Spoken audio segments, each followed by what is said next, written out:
Olá, alunos! Tudo bem com vocês?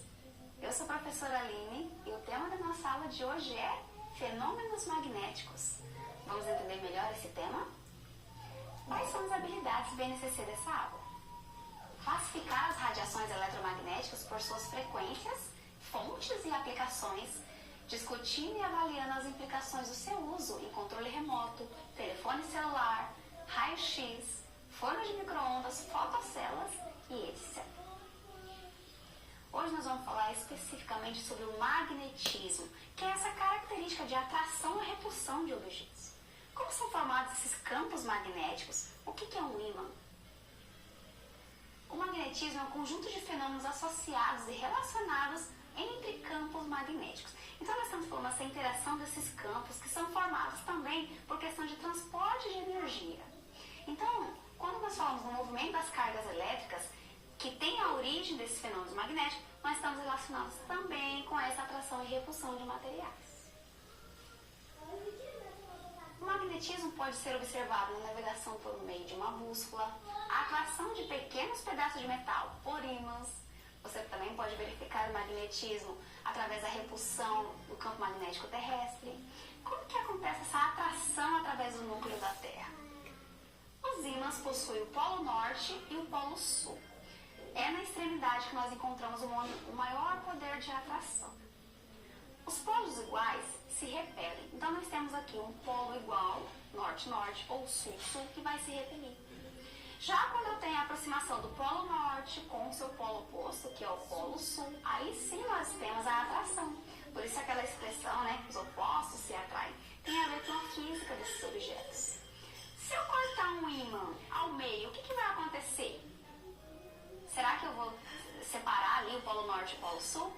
Não. Quando nós cortamos um ímã ao meio, ele novamente forma-se o seu polo oposto. Então sempre nós teremos o polo norte e o polo sul.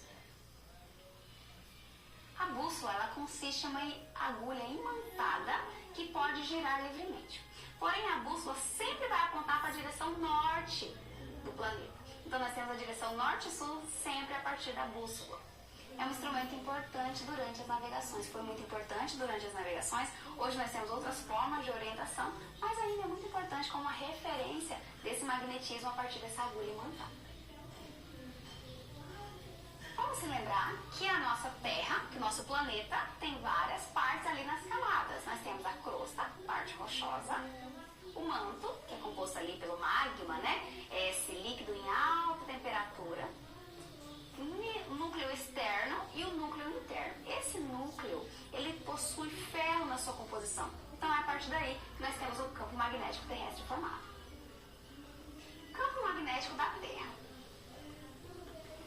A movimentação gera correntes elétricas que provocam um campo magnético. Então, algumas oscilações e movimentações no interior da Terra que funcionam como uma corrente elétrica, provocam uma corrente elétrica e, consequentemente, você tem a geração desse campo magnético de atração gravitacional.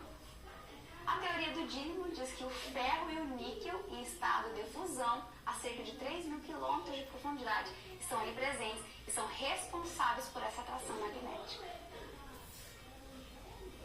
Indução eletromagnética. Um campo magnético variável gera uma corrente elétrica. Então, quando você tem um campo magnético, você tem a geração de uma corrente elétrica. Por sua vez, quando você tem uma corrente elétrica, você tem a produção de um campo magnético. Onde que eu posso observar essa interação entre campos elétricos e magnéticos? Aqui nós temos a imagem da hidrelétrica de Estreito, aqui no Maranhão. Vamos relembrar como é formada a energia, como é transformada a energia nesse sistema? A água, represada dos rios, movimentam as turbinas. Ali nós temos a geração de energia do movimento, energia cinética.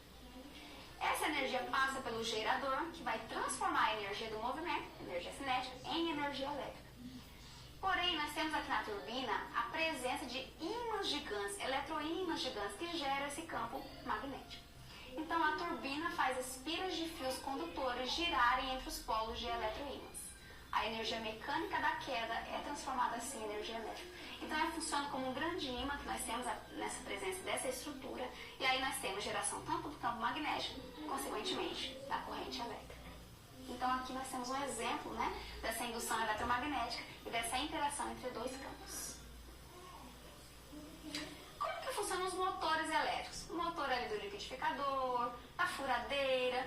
Como que ele transforma a energia elétrica em cinética, ou seja, energia elétrica em energia do movimento?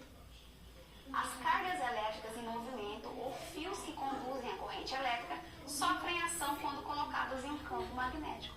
Portanto, aí nós temos um tipo de gerador, os motores vão transformar a energia elétrica, que vem ali através da fiação, para a energia cinética de movimento. O magnetismo hoje é fundamental também na medicina. Vamos entender como isso ocorre? A terapia magnética usa campos magnéticos estáticos ou campos eletromagnéticos. Os profissionais praticantes colocam ímãs no corpo para reduzir a dor ou melhorar o processo de cura. Os ímãs para o alívio da dor são comercializados na forma de roupas, joias e colchões. Então nós temos aqui a atuação do magnetismo, o eletromagnetismo, também na detecção, no alívio de dores, em alguns objetos e produtos que são vendidos para auxiliar no tratamento de dores profundas. Agora vamos realizar alguns exercícios sobre magnetismo. Uma bússola pode ajudar uma pessoa a se orientar devido à existência no planeta Terra de: letra A, um mineral chamado magnetita. Letra B, ondas eletromagnéticas. C, um campo polar.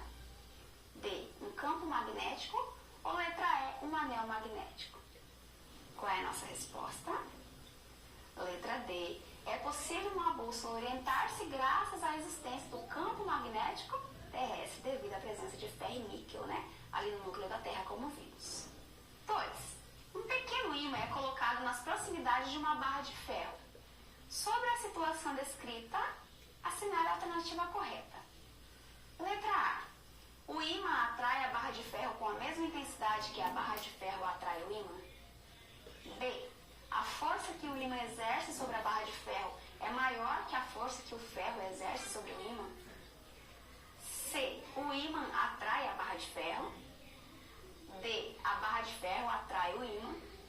Ou letra E. A força que a barra de ferro exerce sobre o ímã é maior que a força que o ímã exerce sobre a barra de ferro. Como que acontece essa repulsão e essa atração? Qual é a nossa alternativa? Letra A. O ímã e a barra de ferro atraem-se mutuamente com a mesma intensidade. 3. Sobre as propriedades do campo magnético, assinale a alternativa falsa. As linhas de indução magnética emergem do polo norte magnético e adentram o polo sul magnético. B. As linhas de indução magnética são sempre abertas. C. A concentração de linhas de indução magnética está relacionada com a intensidade do campo magnético na região. Ou letra D. Não é possível separar em nenhuma ocasião os polos norte e sul magnéticos. Qual é a alternativa falsa aqui? Letra B. Ao contrário do que se afirma na alternativa B, as linhas de indução magnética são sempre fechadas. Aquela relação ali, né, entre o campo magnético e o campo elétrico, principalmente relacionado, nós vimos na imagem da hidrelétrica, são sempre fechados. 4. Ao quebrarmos um ímã ao meio, devemos esperar que A. Os seus pedaços fiquem desmagnetizados. B. Um dos seus pedaços seja o polo norte e o outro o polo sul. C. Cada um de seus pedaços torne-se um ímã menor. D. A lei de Lenz afirma que a corrente elétrica induzida em um circuito ou condutor é tal que o seu campo magnético sempre favorece as variações de campos magnéticos externos. Qual é a nossa resposta? Letra C. É impossível separarmos o polo norte e sul de um campo magnético. Portanto, ao quebrar um ímã, cada um de seus pedaços comporta-se como um ímã menor. Agora eu tenho uma dica para você. Filme, disponível no Prime Video, o núcleo, missão ao centro da Terra. Repentinamente, a Terra parou de realizar esse movimento de rotação devido a uma força ainda desconhecida que está agindo sobre o planeta. Para tentar descobrir o que está havendo e resolver a crise, um geofísico escala uma equipe com alguns dos mais brilhantes cientistas do planeta que tem por missão ir até o núcleo da Terra para reativar a rotação do planeta. Você pode assistir esse filme, gravar uma resenha em vídeo e mandar pra gente no número que está na sua tela. É isso, alunos. Essa foi a nossa aula sobre fenômenos magnéticos. Eu espero você em uma próxima aula. Até mais!